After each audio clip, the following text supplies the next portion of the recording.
Yeah, I personally think that there's no difference whatsoever between what Donald Trump is threatening to do and a terrorist. Yeah, and this is my issue with this.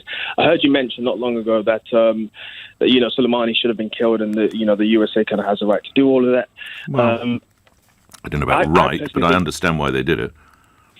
Yeah, and it's understandable. He's a bad guy. But there's many, many bad guys around the world, and even much more so hypocritical for Donald Trump to be talking about him as a bad guy, because Donald Trump cuddles up to so many bad guys. I mean, there's so many reasons why Kim Jong-un should be, for instance, murdered and killed, or for instance, Putin, for instance. So many reasons for that, right? And it can be evidenced in so many different ways. However, he cuddles up to them. He loves them. He says, he's my friend. He's whatever it is. But when it comes to this situation, he feels he has the right to do so. Well, he has mixed messages about them, doesn't he? Bear in mind, he refers to the Kim Jong-un as Rocket Man as well. But go on with your point.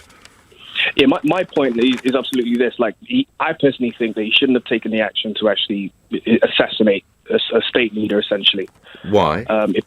Because it puts us in a much more, puts loads of Britons, of Americans in a much more vulnerable position. You don't believe that the Iranians were behind the attack on the embassy, or inspired the attack? You inspired the attack on the embassy? At this stage, I don't think there's evidence to kind of prove that. I think there's loads of people kind of saying the Iranians were behind it, and to be honest, right now it's really there's America or even our government right now doesn't have trust to kind of believe what they say, and this is from what Donald Trump has been saying. He himself has been saying that don't trust the intelligence services. And then he turns around and tells us, oh, no, trust the intelligence services. We're not going to give you the evidence as to why it was an imminent attack.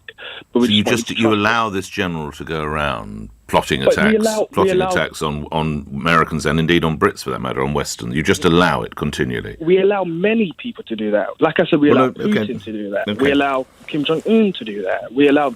It's about... When did Kim Jong-un or when did Putin last inspire an attack on a US embassy? Not a U.S. embassy, but for instance, on U.S. citizens, like the last person that died in North Korea, the student.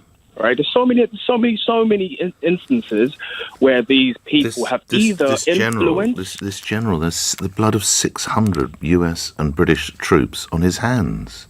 Yeah. There's so many people who have the blood. Well, okay, all right. So this seems to be your argument then. Yeah, okay. Unless we can kill all of them, we don't kill one. All right, do it your way.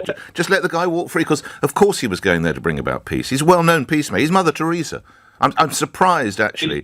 He and Greta Thunberg weren't People of the Year, joint People of the Year last year. No, he's not Mother Teresa. Well, he is, obviously, because you wouldn't, for the love of God, you wouldn't want to hurt a hair on his head, would you? He's not. So what you're basically advocating then is for us to kind of go around killing all the bad guys? No, not killing all the bad. Then? No, because when Kim Jong-un is not, I try again, is not, to my knowledge, inspiring attacks on US or indeed British embassies or military personnel.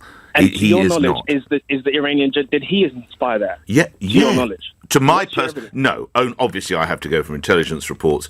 But the fact that, and you can all say that, of course, America is lying, but that the British government also says that this was a man who's inspired terror attacks against British military personnel is enough for me.